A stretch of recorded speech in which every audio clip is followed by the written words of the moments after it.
বাংলাদেশ সরকারকে বলবো, চোখে চোখ রেখে কথা বলেন। 10 আওয়ামী ফ্যাসিবাদ বাংলাদেশে ফিরবে না। 17 বছরের আওয়ামী ফ্যাসিবাদ কায়েম করে যাদেরকে পালাতে হয়েছিল, আমরা ধারণা করেছিলাম যাদের কারণে পালিয়েছেন, যেই দেশে পালিয়েছেন এবং আগামীতেও যাদের পালানো লাগতে পারে, তাদের ভিতরে কোনো শিক্ষার সম্পর্ক দেখতে পাচ্ছি না। দেখতে পাচ্ছি একই ভুল বারবার করে, একই গর্তে বারবার পড়বার যে ঐতিহাসিক ধারা বিবরণী, সেই বাস্তবতা আবার নতুন সরকারের আমলে আমরা খুঁজে পাচ্ছি। বাংলাদেশের জনগণকে বোঝা দরকার, আজকে সীমান্ত হত্যা, পুশিনের নামে যা যা চলছে, অথবা বাংলাদেশি একজন প্রতিমন্ত্রীর মর্যাদায় উপদেষ্টাকে যে ব্যবহার এবং হেনস্থা করা হয়েছে, এটা নতুন কোনো ঘটনা না। আমরা গত দশক থেকে দেখেছি বাংলাদেশের নাগরিকরা পড়ালেখা হোক, ট্রানজিট হোক আর চিকিৎসা হোক, ভারতের বিভিন্ন বন্দরে, সেটা স্থল সীমান্ত হোক আর বিমানবন্দর হোক, প্রত্যেক জায়গাতে এই ধরনের অপমানজনক আচরণের শিকার হয়েছে। শুধুমাত্র এবার জানতে পেরেছেন কারণ বাংলাদেশের পতাকাবাহী একজন ব্যক্তিকে এই অসম্মান করে ফেরত পাঠানো হয়েছে বলে।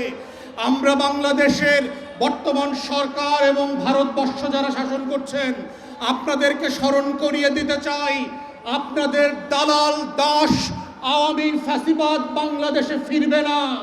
বাংলাদেশ বদলে গেছে, দাসত্বের শৃঙ্খল এই দেশের মানুষ ভেঙে ফেলেছে, সেই দাসত্ব আর ফিরবে না। যারা প্রকাশ স্বর্গে বাস করছেন, আগামী দিনে আমাদের দেশের পতাকাকে অপমান করে, পুশিনের চেষ্টা করে, হাজার হাজার ভারতীয় নাগরিককে অনুপ্রবেশকারী বানিয়ে রাত 2টার সময় বিভিন্ন লোকেশনে ফেরত পাঠাচ্ছেন। মনে রাখবেন, বাংলাদেশ আওয়ামী ফ্যাসিবাদের সেই পুশিনার মেনে নেবে না। সীমান্ত হত্যার নামে যা শুরু করেছেন, এই সীমান্ত হত্যা যদি বন্ধ না করেন, বিজিবির সদস্যদের আচরণ থেকে যদি না শেখেন, সীমান্তবর্তী বাংলাদেশি নাগরিকদের অ্যাটিটিউড থেকে যদি না শেখেন, তাহলে প্রকাশ স্বর্গে বাস করছেন। দিল্লির আধিপত্যবাদ আমরা ত্রয়োদশ সংসদে মেনে নেই নাই, 13-14 সেঞ্চুরিতে মেনে নেই নাই। বাংলার শাসকদের, দিল্লির শাসকদের পরাজিত করবার ইতিহাস আছে। শিক্ষা নিয়ে ব্যবস্থা নেন, আপনার ফরেন পলিসি চেঞ্জ করেন। আমরা firmly respectful to your territorial integrity. আমাদেরকে বাধ্য করবেন না দ্বিপাক্ষিক প্রতিবেশী সুলভ সেই সম্পর্ক থেকে একটা হস্টাইল রিলেশনশিপে আসতে, এবং এর পুরো দায় ভারতবর্ষের এবং দিল্লির সরকারের। বাংলাদেশ সরকারকে বলবো, চোখে চোখ রেখে কথা বলেন।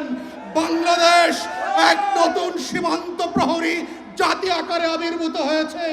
নত জানু পররাষ্ট্র নীতির কোনো প্রয়োজন আর পড়বে না। আসেন, আপনারা যতদিন সাহসীভাবে ভূমিকা রাখবেন, বাংলাদেশের প্রত্যেকটা নাগরিক 11 দল হোক আর 11 দলের বাইরে হোক, আমরা আপনাদের পাশে থাকবো লাল সবুজের পতাকাকে পাহারা দেওয়ার জন্য।